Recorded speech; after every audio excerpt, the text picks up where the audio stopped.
Good morning, I'm Nicky Campbell. Welcome to The Big Questions. Today we're live from the Pyramid and Parr Hall in Warrington. Welcome everyone to The Big Questions.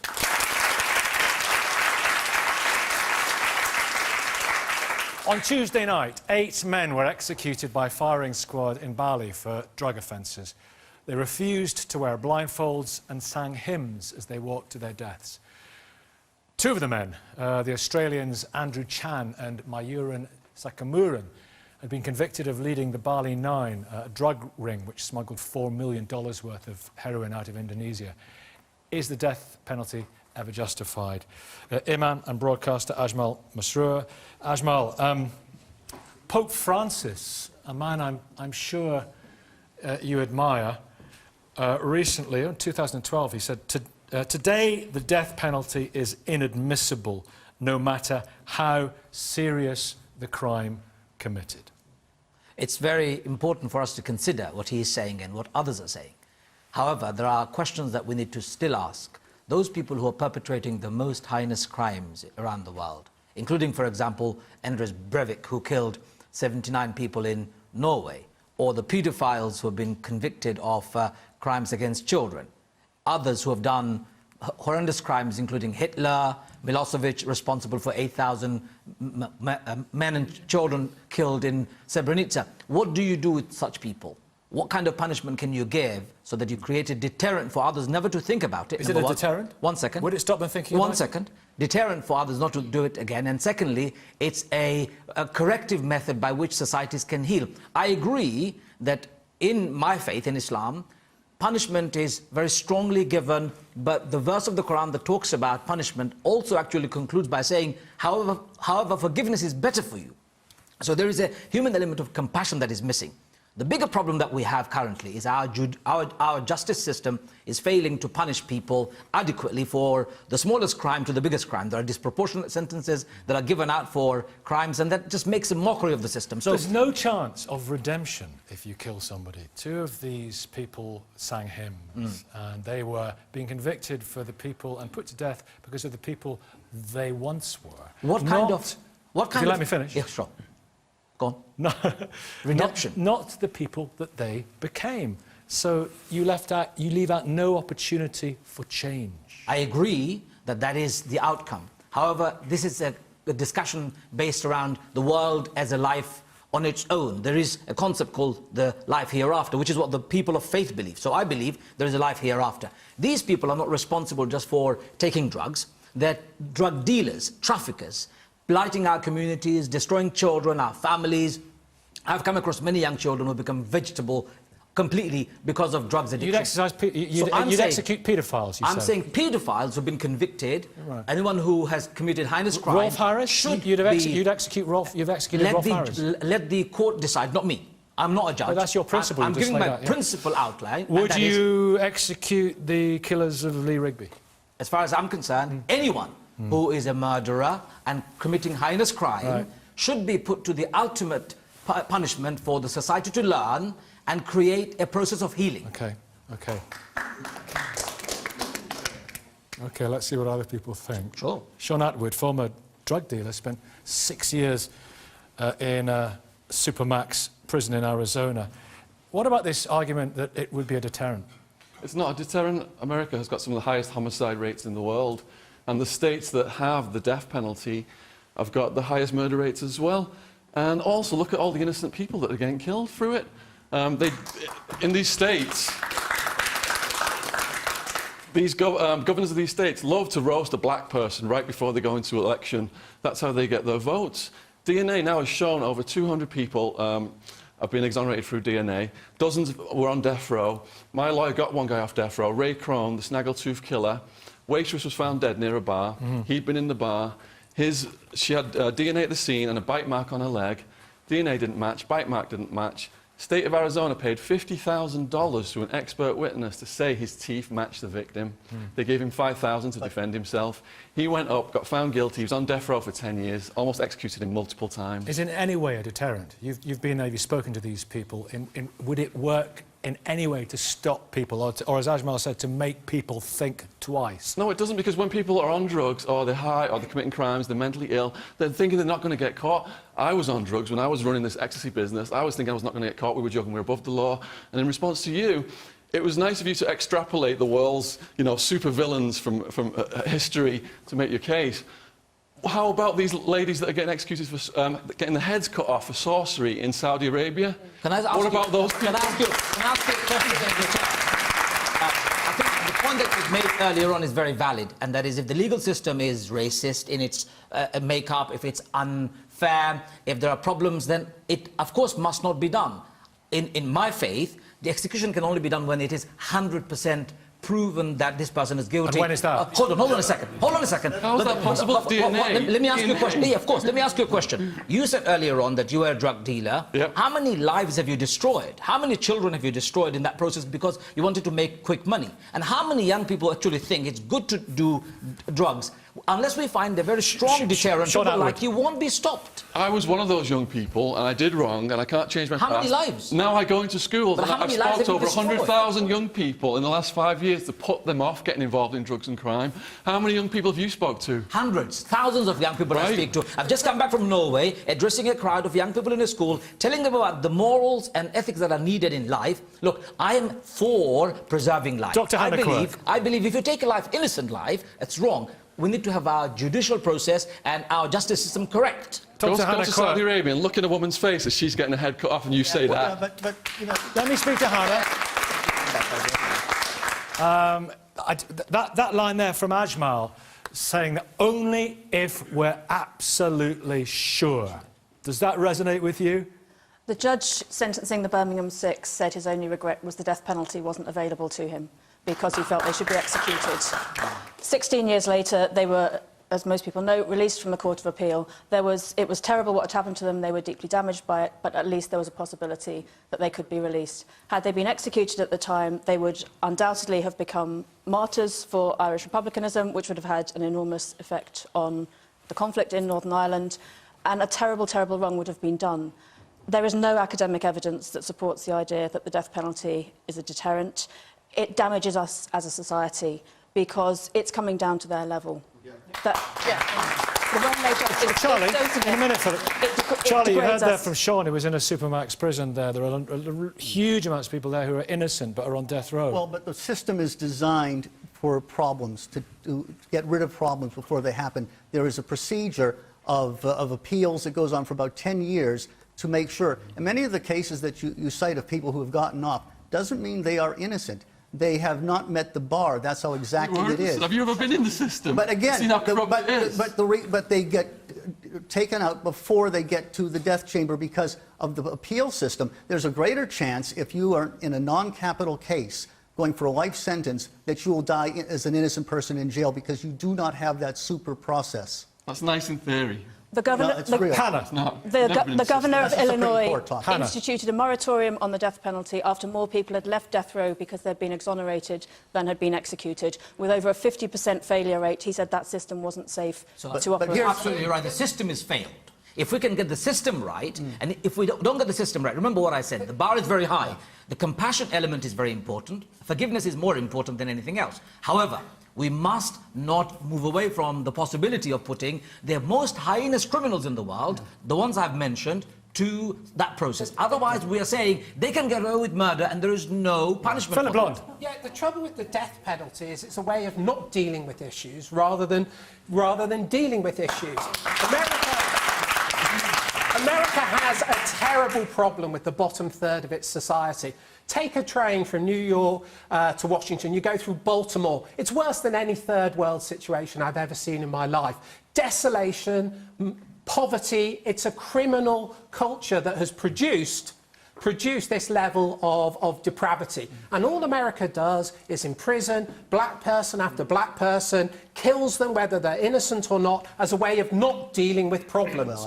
What we have to do is recognise that if we have the death penalty, it's a way of not confronting evil, not asking where does evil come from, and not engaging as a society with how we cure these systemic evils. OK, let's go to the audience. Lots of hands are up. And first of all, guy in the back with a lilac shirt. Yeah, it is. Hi. I just want to go to what was said in the front row. First of all, I admire you fully for changing your life and what you're doing now. I'm currently a primary school teacher, and one of the reasons why I think you definitely am against the death penalty is if we had have executed you for your crimes, how many lives have you caused? That's a problem. I think that's a disgraceful comment. How many lives have you saved because of not being Ajmal's given... comment was disgraceful. Yeah. How many lives have you saved because you wasn't executed and you've been now going around schools? How many lives have you saved through the reform and through doing this in schools? And along there, at the back, yeah, right about the beard, yeah. There's evidence that people in countries where the death penalty exists, there's no higher or lower or correlation between punishment and the actual thing happening. So I think it comes down to whether you think that that person deserves that, and who are you to judge whether someone should live or die. I don't think that's fair, really. Okay, But we have to make judgments, Nicky, at some stage Charlie in Wolf. life. Yeah, there are situations where the scales of justice must balance, and if a crime is that heinous, we as a society have to speak up. Now, I'm not saying you go and execute people for parking tickets, obviously. Drug dealing? I'm not even sure on drug dealing, but states have laws as to what are capital crimes. I think the Lee Rigby case is an excellent one. There was something that was heinous. Right. There is no doubt as to who did it. And I think we have to make a statement. It is just at a point where that's the only way to balance those scales. Where does evil come from? If you'd killed Hitler, you wouldn't explain where Nazism comes from. But that's a different argument. Killing the outcome doesn't stop the problem emerging. What you have to do is look systemically at why we create a society that has such violence against children, why we have a culture of death from beginning to the end of life. And if you want to tackle crime, that's what you tackle. You tackle the cause, not the symptom. There's one other point. If you're black, you're 3 times more likely to get the death penalty than a white guy for the same crime. Let's get Charlie in. From a public policy standpoint, the gentleman back mentioned about how many lives you probably have saved. But there's also the other side of how many people will further get killed. If you've killed once, there's a chance you will kill again. Many of the people in jail that are on murder charges have killed before and multiple times. So you have to say, is sacrificing one life going to save others? That's a public policy question that has to be dealt with. You mentioned Hitler. Hitler was killing by race. Black people are 3 times more likely to get executed in America than white people for the same crime. I think that's true, but that does not take away the argument. The moral argument here is the one Philip has been saying. How do we get rid of evil from the world?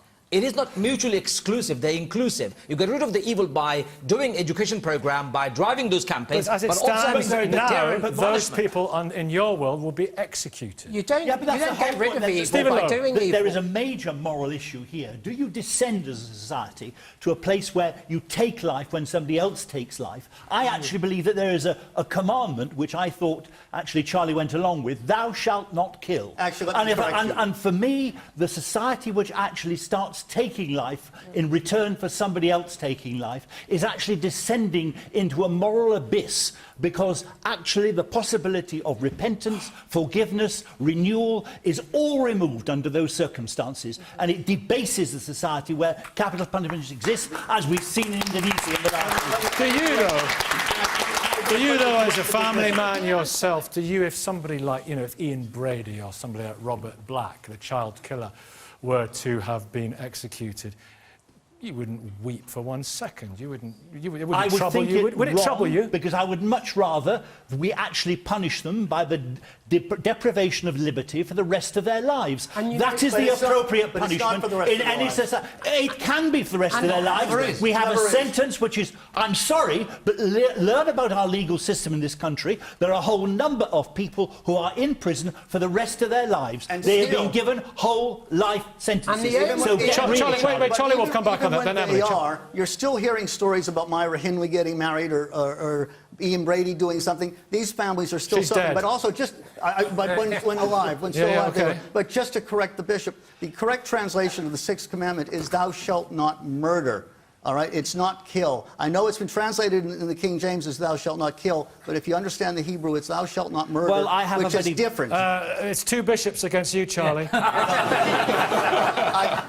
probably better at speaking the original Hebrew. I gotta say, I thought you were trying to come to me there. It's Aramaic. Over here. Shush, over here.